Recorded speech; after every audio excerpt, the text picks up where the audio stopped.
Hello दोस्तों, आज की वीडियो में बात करने वाले हैं इथेरियम की प्राइवेसी को लेके, जो कि बहुत खतरे में है। अगर आप लोग इथेरियम में इन्वेस्ट करना चाहते हैं या फिर आप में से किसी ने ऑलरेडी इथेरियम में इन्वेस्ट कर रखा है तो आप ये पूरी वीडियो एंड तक ज़रूर देखना।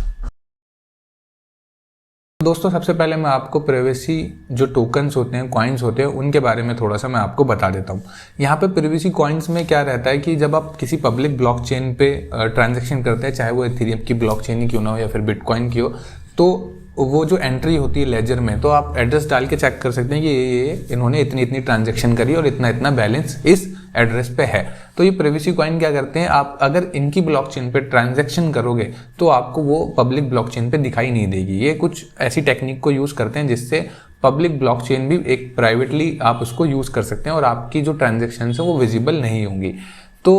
अभी थोड़े टाइम पहले SEC ने बहुत सारे ऐसे कॉइन्स को बैन करा था, बोला था ऐसे जो क्रिप्टो हैं इनको बैन कर देना चाहिए और इनसे बहुत ज़्यादा खतरा है, और ये सारी चीज़ें चल रही थी। उसके बाद अपना इथेरियम मर्ज हुआ और इथेरियम मर्ज के बाद यहाँ पे प्राइवेसी को लेके बहुत सारी चीज़ें उठने लग गई कि फिर इथेरियम की भी प्राइवेसी खतरे में है और वहाँ पर पब्लिकली सारा डेटा अवेलेबल है, वो उसको गलत तरीके से यूज़ कर सकते हैं और बहुत सारी चीज़ें टेक्निकली बहुत सारी चीज़ें चलने लग गई और लोग बोलने लगे कि मर्ज के बाद ये प्रॉब्लम यहाँ पे होने वाली है, डेटा ब्रीचेस होंगे और पब्लिकली अगर डेटा अवेलेबल है तो उसका मिसयूज भी एक तरीके से यहाँ पर हो सकता है। और इसी चीज़ को चलते अभी थोड़े दिन पहले एक कॉन्फ्रेंस में वितालिक ने एक नया कॉन्सेप्ट यहाँ पर इंट्रोड्यूस करा कि अगर प्राइवेसी को खतरा है भी तो उसका कुछ सॉल्यूशन भी है। अब वो सॉल्यूशन क्या है, उसको बोला जाता है स्टिल्थ एड्रेस। अब ये स्टिल्थ एड्रेस में क्या होता है, लेट्स से कि आपने ट्रांजैक्शन करी इथेरियम की ब्लॉकचेन पे, तो आपको पता है कि वहाँ पर आपका सारा डेटा ब्लॉकचेन पे जब एड्रेस डालेंगे तो ट्रांजैक्शन और लेजर में कितना बैलेंस है, कब कब ट्रांजैक्शन हुई है, सारा डेटा आपका अवेलेबल हो जाएगा।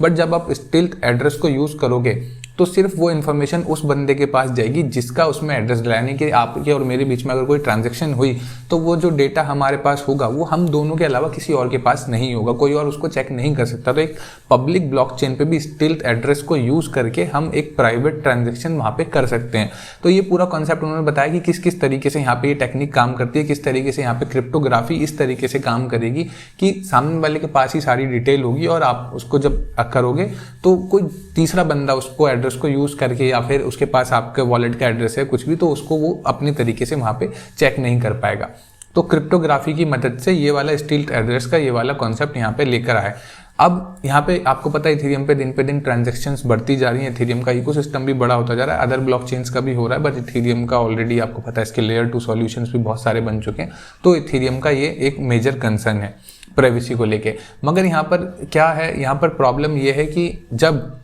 अगर ये स्टिल्थ एड्रेस और ये सारी चीज़ें यहाँ पर लगा दी गई तो SEC या फिर जो बड़ी रेगुलेटरी अथॉरिटी है उनका कहना यह है कि भाई अगर आप लोग इस टाइप की चीज़ें यूज़ करोगे, ब्लॉकचेन पे ट्रांजैक्शन ऐसी करोगे जो प्राइवेटली ट्रांजैक्ट आप करोगे, तो